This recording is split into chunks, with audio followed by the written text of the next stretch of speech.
तो अपोथेलिप्स का एक और एपिसोड आ चुका है। पिछले एपिसोड के अंत में देखा था जो एंड्रयू है उसने डामियन को अपनी टीम में कर लिया है और इसके बाद में हम एक फ्लैशबैक सीन देखते हैं। ये फ्लैशबैक उस टाइम का है जब डामियन एक छोटा बच्चा था, उसकी मदर की जस्ट अभी भी मौत हुई है और वो इस दुनिया के अंदर अकेला हो चुका है। यहाँ से पता चलता है असल में ये सीन एक सपना है और फिर तभी उसे आँख खुल जाती है। वो खुद को एक कैसल के अंदर पाता है, एक बिस्तर के ऊपर सामने की तरफ बेरू खड़ा होता है जो कि अपने आप को इंड्यूस करने लगता है कि वो बेरू है, एक स्पेशल डॉक्टर जो कि यहाँ पर प्रिंस का इलाज करने के लिए आया है और वो यहाँ पर इन सभी लोगों का भी इलाज करने वाला है। तभी इसी समय एंड्रयू किस जगह पर एंट्री होती है जो कि बेरू को अपने साथ में लेकर वहां जाने लगता है। असल में पता चलता है यहाँ पर इस रूम के अंदर केवल डामियन ही मौजूद नहीं है बल्कि जितने भी फाइटर्स वो वहां पर पकड़े थे वो सब के सब यहाँ पर मौजूद है। सभी लोगों को एक साथ में काफी सारे बेड्स के ऊपर लेटा दिया गया है और ऑब्वियसली इन सारे लोगों के दिमाग के अंदर काफी सारे सवाल होते हैं कि इन सभी को यहाँ पर क्यों लाया गया है। ये प्रिंस अपने खुद के कैसल के अंदर इन सभी लोगों को क्यों रख रहा है, इसको क्या काम है। ऑब्वियसली एक प्रिंस अगर किसी के ऊपर कोई एहसान कर रहा है तो उसकी एक बहुत बड़ी कीमत इन लोगों को चुकानी पड़ेगी और जे लोग इसी कीमत को जानना चाहते हैं कि सच में एंड्रयू से कोई एहसान लेना चाहिए, कहीं एहसान लेने की कीमत इतनी बड़ी ना हो जाए कि इनको अपनी जान तक गंवानी पड़ जाए। इसी वजह से लगातार एंड्रयू सवाल कर रहे हैं और एंड्रयू भी लगातार सोच रहा होता है हाँ बिल्कुल मेरा जो बैकग्राउंड है वो काफी ज्यादा बुरा रहा है, ये लोग बिल्कुल मुझे भरोसा नहीं कर सकते हैं। अगर मैंने लोगों से ये कहा कि मैं अपनी मर्जी से इन लोगों की मदद करने की कोशिश कर रहा हूँ क्योंकि इन लोग का फायदा करने से मेरा फायदा होगा, इन लोग की अगर लाइफ लंबी हो जाती है तो उसका थोड़ा बहुत प्रॉफिट मुझे मिलने वाला है, तो ये लोग बिल्कुल भी मेरी बात को मानेंगे नहीं और मुझे भरोसा नहीं करेंगे, इसलिए मुझे अपना स्वार्थ दिखाना चाहिए। फिर वस्तव इन लोगों से बोलता है तुम लोग एक बात अपने दिमाग में बिठा लो, इस दुनिया के अंदर कुछ भी फ्री में नहीं होता, हर चीज की एक कीमत होती है। तुम लोग यहाँ पर लाया गया है, इसका एक बहुत बड़ा पर्पज है जो कि तुम लोगों को जल्दी पता चल जाएगा। लेकिन उससे पहले मैं तुम्हें बताना चाहता हूँ तुम सभी लोग यहाँ पर क्योर किया जाने वाला है, मैं तुम लोगों का इलाज करूंगा क्योंकि ऐसे बहुत कम डॉक्टर इस दुनिया के अंदर एग्जिस्ट करते हैं जो कि तुम लोग का इलाज कर सके। मैं उन लोगों में से एक हूँ, मैंने खुद से ऐसी टेक्निक इजाद की है जिससे तुम लोग का इलाज किया जा सकता है। तुम चाहो तो अपने साथी डामियन से इसके बारे में पूछ सकते हो, उसके ऊपर इसको ट्राई करके देखा जा चुका है। डामियन तुम बताओ तुम क्या कहना चाहते हो, क्या ये टेक्निक वर्किंग है। इस पर डामियन भी एंड्रयू को सपोर्ट करते बोलता है हाँ बिल्कुल ये वर्किंग है,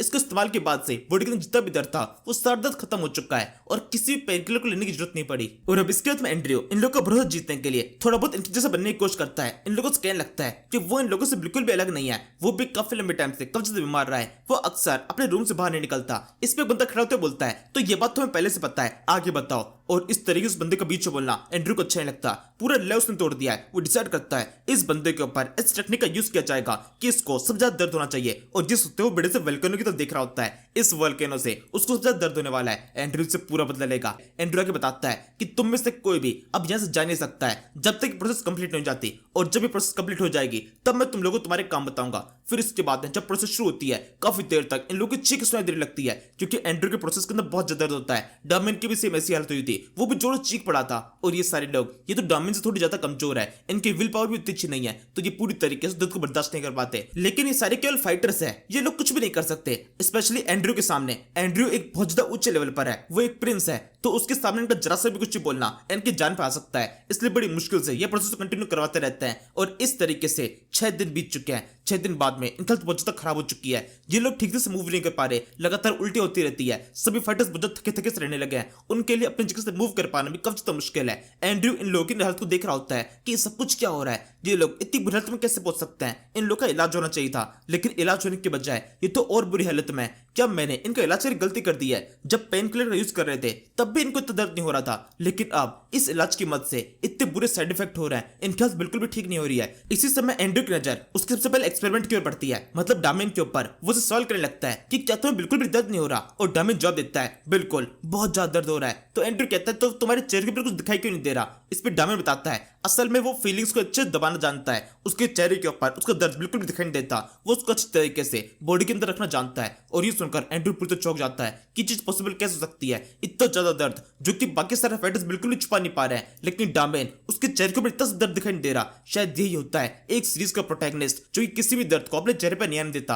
वो दिखाता है कि वो कितना ताकतवर है चाहे वो अंदर से पूरी तरह टूट चुका हो। और अब इसके बाद में एंड्रयू की नजर एक दूसरे फाइटर के ऊपर पड़ती है जिसका नाम सर्जियो है। ये बहुत ज्यादा घबराया हुआ होता है। एंड्रयू के पास में जाकर उससे बात करने की कोशिश करता है, लेकिन वो मतलब साफ नकार देता है कि वो बिल्कुल भी घबराया हुआ नहीं है। लेकिन उसकी घबराहट उसके चेहरे पर साफ दिखाई दे रही है, वो इसलिए क्योंकि वो काफी लंबे टाइम से पेन किलर का यूज करता आ रहा है। वो पेन किलर उसके लिए एक ड्रग की तरह हो चुकी है जिससे वो बुरी तरह एडिक्ट हो चुका है। अब उसको पेन किलर चाहिए, 6 दिन हो चुके हैं और वही घबराहट उसके चेहरे पे दिखाई दे रही है। तो चेगले एक नई टेक्निक का यूज करता है जो कि एक्यूपंक्चर टेक्निक। इसकी मदद से उसको जो ड्रग की एडिक्शन हो रही है उसे कम की जा सकती है। उसने कई बार इस टेक्निक का यूज किया है अपने आप के ऊपर, लेकिन अब की बार वो पहली बार किसी और के ऊपर इसका यूज करने वाला है। वो उसको उसके पांव पे चुबो देता है लेकिन इस समय तक जो सर्जियो है उसको ऐसा लग रहा होता है कि शायद उसको कोई पनिशमेंट दी जा रही है, और जैसे वो सुई उसके पांव के ऊपर चुभती है वो बुढ़ते से पागल हो जाता है। एंड्रू तो वहां जाने लगता है, लेकिन तभी सर्जियो एकदम से उसके ऊपर अटैक कर देता है, उसको गर्दन से पकड़ जीन पटक देता है और गर्दन दबाने की कोशिश करने लगता है। एंड्रू की मुंह जरा से आवाज भी निकलती, वो इतना ताकतवर नहीं है कि एक फाइटर को अपने आप से दूर फेंक सके, और अचानक से अटैक हुआ है, उसको बिल्कुल भी कुछ करने का मौका नहीं मिलता।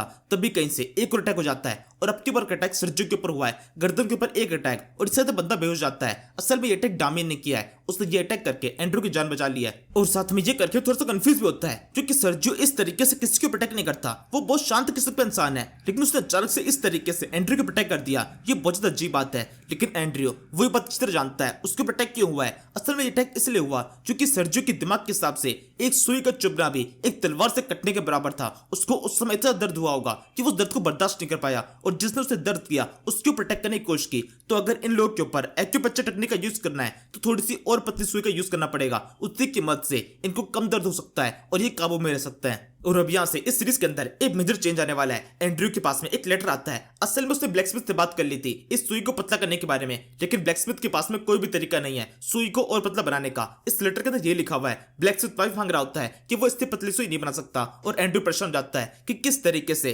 इससे पतली सुई बनाकर इन लोग का इलाज करे। उसका स्ट्रेस बहुत ज्यादा बढ़ चुका है, वहीं उसकी बॉडी के अंदर सभी लोग मिलकर उसके हार्ट को बनाने की कोशिश कर रहे होते हैं, लंग्स और साथ में लीवर, वो सब के सब हार्ट की सेवा कर रहे हैं ताकि वो पूरी तरह से कंट्रोल में रहे। तभी एकदम से एंड्रू को स्क्रीन विंडो शो होती है।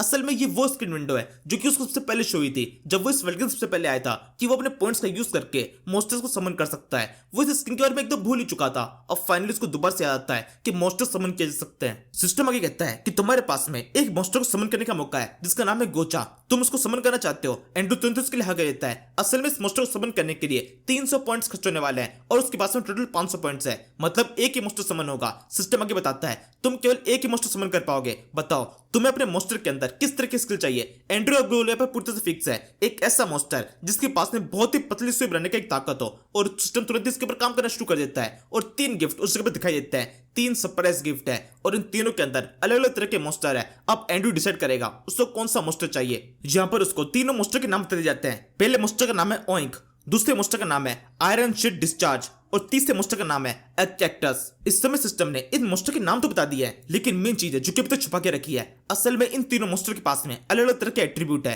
एंड्रू ने अपनी स्किल बता दी कि उसको कौन सी स्किल चाहिए, लेकिन तीनों मॉन्स्टर के पास में उस स्किल का एकदम अलग वेरिएंट है। एक मॉन्स्टर के पास में 100% वही स्किल है जो कि एंड्रू ने बताई है, दूसरे पास में 50% और तीसरे के पास में 0%। एंड्रू को अपने लक के बेस पर डिसाइड करना पड़ेगा कि वो तीनों में से कौन से को सिलेक्ट करेगा, और उसके पास में कितने परसेंटेज पर उसकी मांगी हुई स्किल मिलने वाली है। वैसे देखा जाए तो यहाँ पर ज्यादा सोचने की जरूरत नहीं है, क्योंकि नाम से क्लियरली डिफाइंड हो रहा है जो कैक्टस नाम का मॉन्स्टर है उसके पास जरूर से काटू की पावर होगी। उसका हार्ट ही बिल्कुल यही कह रहा होता है जल्दी से कैक्टस मांग लो, वही एकदम सही होने वाला है। एंड्रू बिल्कुल वैसे करता है, अपनी हार्ट की बात को मानते हुए कैक्टस मांग लेता है। सबनिंग प्रोसेस शुरू हो जाती है, और एक मॉन्स्टर उस जगह पर समन होता है जो कि दिखने में काफी हद तक एक पोर्क्यूपाइन जैसा है, जिसकी पीठ के ऊपर काफी सारे कांटे भी होते हैं। जरूर से एंड्रू की इच्छा पूरी हो चुकी है। इसके साथ में जब वो मॉन्स्टर समन होता है उसके पास में कुछ बीज भी होते हैं। ये बिल्कुल वैसा है जैसा लियोन फ्रंटियर के साथ में होता था, बीज के साथ में मॉन्स्टर का समन होना। इन बीजों के बारे में बताया जाता है। यहाँ पर असल में 2 तरह के बीज है, लाल बीज जिससे इस मॉन्स्टर का साइज बढ़ेगा, और नीला बीज जिससे मॉन्स्टर का साइज दोबारा से कम हो जाएगा। लेकिन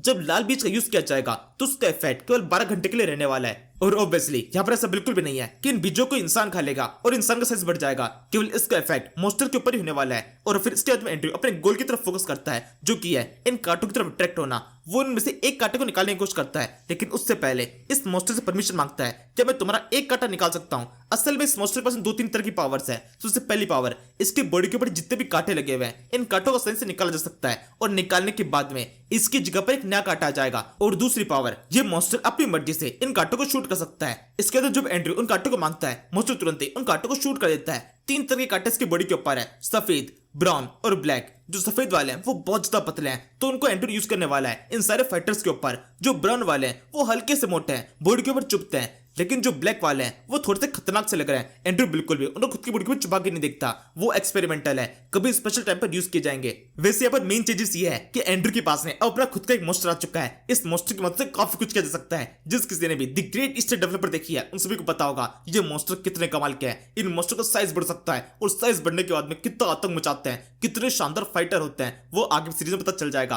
अब लेजेंडरी फाइट्स इस सीरीज में देखने को मिलने वाली है विशालकाय तौर पर। इसके बाद में एंड्रयू इन कांटों की मदद से कुछ काम पे ले जाता है। ऑब्वियसली ये सारे कांटे एक मॉन्स्टर की बॉडी के ऊपर लगे हुए थे, तो इनको यूज करने से पहले अच्छी तरह से गर्म करना पड़ेगा ताकि सारे कीटाणु मर जा सके। जब एंड्रयू इससे कुछ कर रहा होता है तभी बेरू की जगह पर एंट्री होती है, जो कि एंड्रयू के पास में इस मॉन्स्टर को देखता है। वो तुरंत सवाल करने लगता है, ये मॉन्स्टर ये आपके पास में कैसे आया? असल में बेरू को इन मॉन्स्टर में थोड़ा कुछ पता है और वो इसी वजह से एंड्रयू से इसके बारे में सवाल कर रहा है, लेकिन एंड्रयू इससे को साफ इनकार कर देता है। वो टालते हुए वहां से चला जाता है कि अभी इसके बारे में बाद में बात की जाएगी। ये कहकर उसने तो सवाल को टाल दिया है, लेकिन बेरू उसके दिमाग के अंदर बहुत सारे सवाल तेजी से दौड़ना शुरू कर देता है। उसको याद आता है कि 300 साल पहले एक बंदा एग्जिस्ट करता था जिसके पास में इसी तरह के मॉन्स्टर्स थे। जब बात हो रही है द लेजेंड लियोन फ्रंटेरा की, उसके पास में कहीं से कई सारे मॉन्स्टर्स आ गए थे और वो मॉन्स्टर बहुत ताकतवर थे। उनके पास में कई तरह की रहस्यमय शक्तियां थी। ऐसा कहा जाता है वो मॉन्स्टर इतने ताकतवर थे कि उनके मदद से पूरी दुनिया को जीता जा सकता है। बेरू के दिमाग के अंदर ये सारी बातें लगातार घूम रही होती है कि क्या सच में ऐसा पॉसिबल हो सकता है कि एंड्रयू के पास में जो मॉन्स्टर है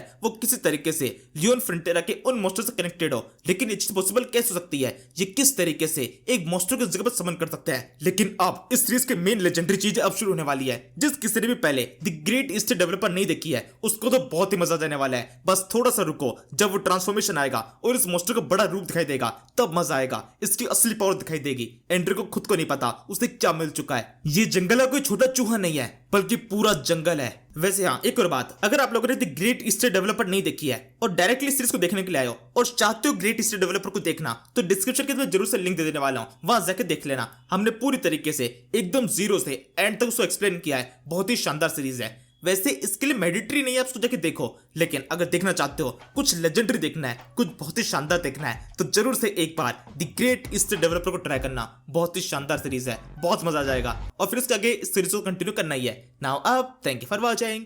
तू मेरा बेटी तुझे अपनी बीती तू है, समंदर सी दुनिया भावना में बह गया मैं।